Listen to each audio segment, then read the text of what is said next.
Zuzu wawale, wawale, zuzu wawale, wawale, zuzu wawale, wawale, zuzu wawa. Tu n'as pas changé, tu es toujours le même. Oh, Esprit de Dieu, descends parmi nous. Tu n'as pas changé, tu es toujours le même. Oh, onction de Dieu, descends parmi nous. Wawale, zuzu, wawale. Wawale, zuzu, wawa. Wawale, zuzu, wawae. Wawale, zuzu, wawa. Frères et sœurs, on va ouvrir les micros, élever la voix ensemble pour réclamer la puissance du Saint-Esprit, là où elle se trouve, que tout change spirituellement. On ouvre les micros et on évoque la puissance du Saint-Esprit. Amen. Doux Saint-Esprit, je veux te dire merci parce que ce soir, tu fais bien à plus d'un parmi nous. Les cœurs qui étaient si lourds s'allègent et trouvent du bonheur. Il renaît en nous, pour l'intérieur, une certaine aisance, une paix, une joie, une sérénité. Je te bénis, Saint-Esprit, car c'est toi qui es à l'heure dans nos vies. Amen, amen. Frères et sœurs, comme je le disais tantôt, la vie d'un chrétien est souvent en dents d'ici. Et parfois, on se pose des questions, on se dit, mais pourquoi tant d'angoisse, pourquoi tant de détresse dans ma vie, pourquoi autant de choses qui m'arrivent alors que par moments, je sens que je suis au plus près de Dieu, je sens l'onction de Dieu, je sens la puissance de Dieu et par moments aussi, je sens cette détresse. Frères et sœurs, telle est la vie du chrétien, un combat perpétuel, mais la victoire est toujours à nous. Et c'est pourquoi tu triomphes toujours. Si tu te souviens, si tu ne te remémores pas que tu es baptisé et que tu es prêtre, prophétesse et roi et reine, eh bien, tu risques de toujours demeurer dans ce moment. Pourtant, ce moment, il n'est plus à toi. Frères et sœurs, on va prendre ensemble 2 Corinthiens 1 à 14. 2 Corinthiens 1 à 14, et je vais lire. 2 Corinthiens 1 à 14. En tant que coopérateur de Dieu, nous vous exhortons encore à ne pas laisser sans effet la grâce reçue de lui. Car il dit dans l'Écriture, au moment favorable, j'étais exaucé. Au jour du salut, j'étais secouru. Le voici maintenant le moment favorable. Le voici maintenant le jour du salut. Pour que notre ministère ne soit pas exposé à la critique, nous veillons à ne choquer personne en rien. Au contraire, en tout, nous recommandons nous-mêmes comme des ministres de Dieu par beaucoup d'endurance dans les détresses, les difficultés, les angoisses, les coups, la prison, les émeutes, les fatigues, le manque de sommeil et de nourriture,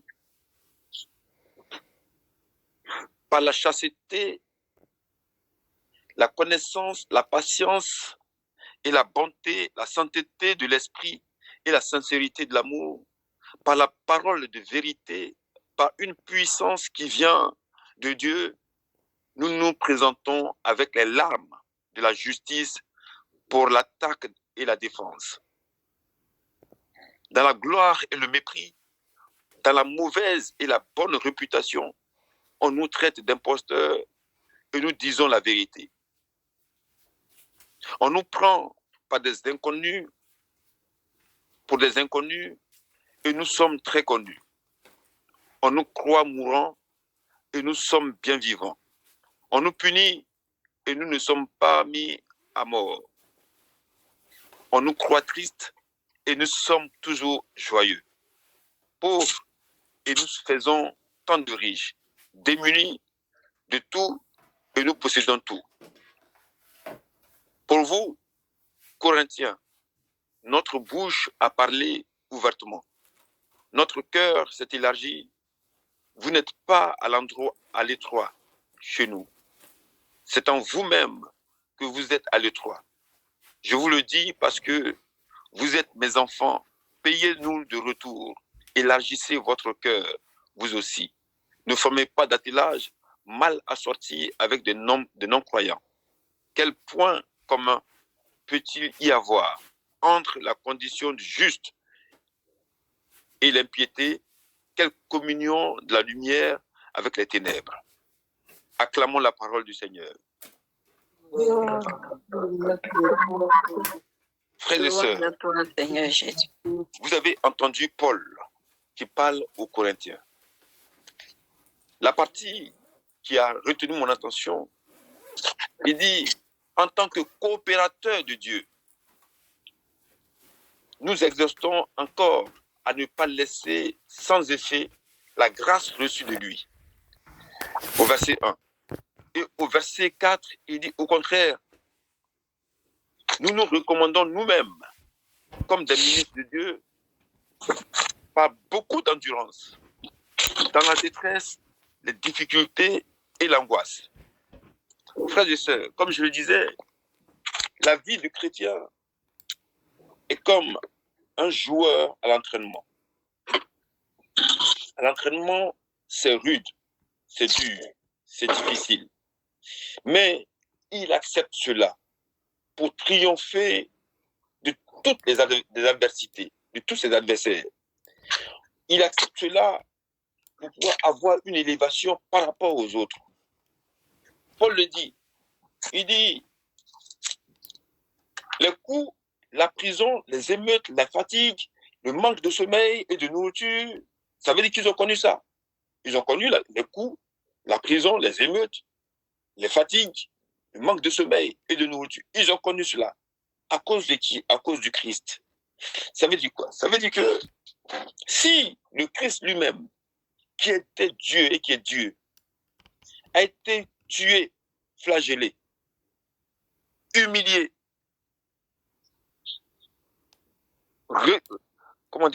repoussé, il n'a pas été reçu. Si le Christ lui-même a connu cela, c'est pour que nous puissions avoir la victoire sur cela. Mais ça ne veut pas dire que nous n'allons pas connaître des tribulations. Les tribulations, nous pouvons en connaître. Les méchancetés, nous pouvons en connaître. Mais nous sommes maîtres de cela. Parce que nous avons le pouvoir en nous de repousser cela au nom puissant de Jésus-Christ. Parce que nous sommes prêtres, prophètes et rois. Frères et sœurs, ce soir, tous ceux qui sont dans l'angoisse, dans la tribulation, dans les difficultés, je vous communique ce soir la puissance du Saint-Esprit pour que, au-dedans de vous, naisse cette force spirituelle qui va aller à l'encontre de tout ce que vous vivez au quotidien. Je ne dis pas que c'est normal, parce que le malin, dans le plan de Dieu, s'aime toujours livrer. Le malin vient pour endiguer le plan de Dieu. Donc, tant que nous sommes au Seigneur, le malin sera toujours là pour nous titiller. Et nous disons merci parce que nous passons les angoisses et les tribulations avec la puissance et l'onction du Saint-Esprit. Parce que nous passons cela. Et c'est parce que nous passons cela que notre foi reste ferme. Que nous restons attachés à Jésus-Christ.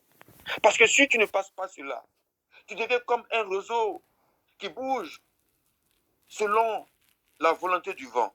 Or, il faut être ferme dans la foi. Mon curé disait, le père Lambré, il disait, Justin, on ne vous demande pas d'être des bons chrétiens. On vous demande d'être des chrétiens pour de bons. C'est-à-dire, quelle que soit la situation, d'abord, quand tu commences à te morfondre, c'est que tu n'as rien compris. C'est des tribulations.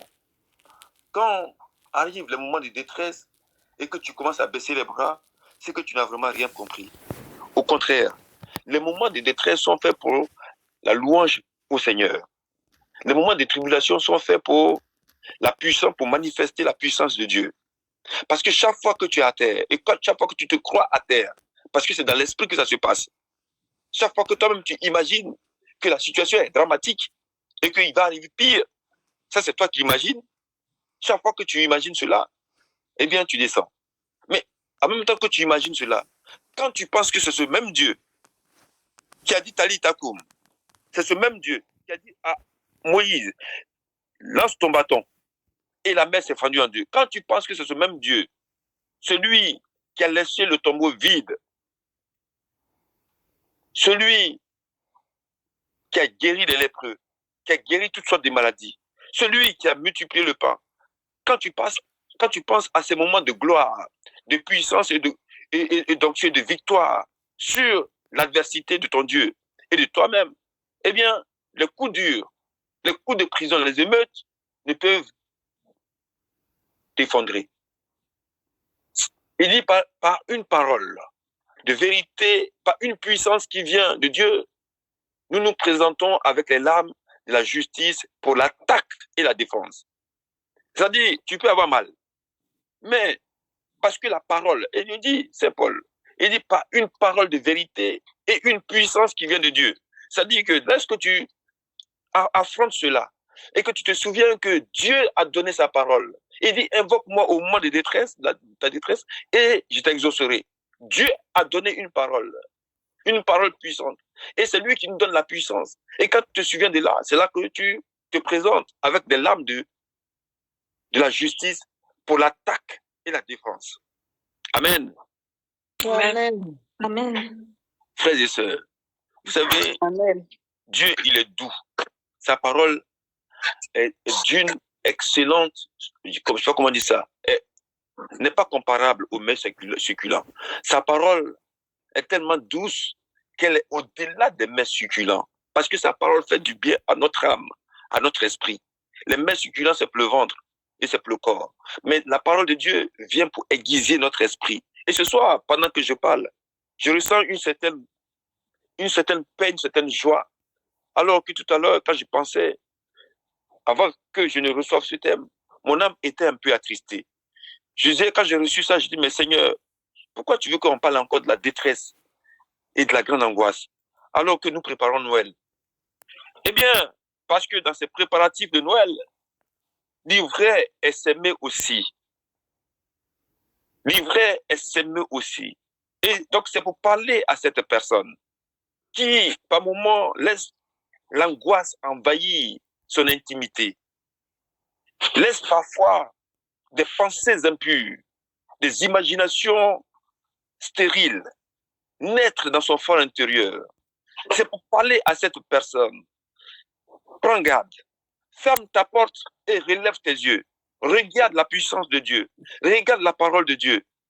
C'est pour parler à cette personne qui s'inquiète tant parce qu'elle n'a pas la situation qu'elle désire. Pour parler à cette personne qui pleure souvent dans son intimité parce qu'elle n'a pas la grâce, la situation qu'elle désire. C'est pour parler à cette personne qui se sent isolée. C'est pour parler à cette personne qui souffre dans son corps et qui ne comprend pas. C'est pour parler à cette personne que tu as autorité sur la maladie, que tu peux passer la maladie avec la parole de Dieu. Que... Amen, amen, amen, amen. Amen. Amen. Amen. Nous sommes puissants en Dieu. Dieu nous a rendus puissants. Pourtant, nous allons chercher d'autres puissances ailleurs. La parole de Dieu nous a rendus puissants. Et je peux te communiquer cette puissance ce soir, que ton Dieu a désiré qu'on prenne ce texte. Je ne sais même pas pourquoi, mais je sais que À plus d'un, ce texte parle. À plus d'un ce soir, le texte parle. Et il parle à ton esprit. Il parle dans ton cœur. Et pendant que je parle, tu vois comme les choses changent dans ton esprit. Tu vois comme si tu devenais légère, pendant que la parole retentit dans ton esprit et martèle à ton cerveau que tu n'es pas ce que tu crois. Amen. Amen. Amen. Saint Paul dit, dans la gloire et le mépris, dans la mauvaise et la bonne réputation, on nous traite d'imposteurs et nous disons la vérité. Accusés injustement. Souvent, c'est le cas des chrétiens. Parfois accusés injustement, à cause de la gloire de Dieu qui rayonne sur eux. Quand ils tombent dans un milieu austère, ils sont tout de suite indexés. Ils sont des gens sans foi ni loi, possédés par l'esprit du malin. Ils vont agir contre toi. Mais tranquillise-toi, tu as le pouvoir de dominer tout ce monde, de dominer tous ces esprits. Tu as le pouvoir par ton baptême. Il faut que tu t'en souviennes. Souviens-toi que quelle que soit la situation que tu traverses, que tu peux traverser aujourd'hui, le pouvoir que Dieu t'a donné, il ne se frite point. Il faut juste que tu aies la parole opportune qu'il faut. Amen, amen. Amen. Frères et sœurs, je vais m'arrêter là ce soir. Amen. On va prendre un temps de prière. On va prendre un temps de prière. On va prendre un temps de prière. Et que la grande angoisse s'en aille. Que la détresse s'en aille. Que l'isolement que tu penses exister, que cet isolement est comblé par l'onction du Saint-Esprit. Dans le vide, l'Esprit se comble. Amen. Amen, amen.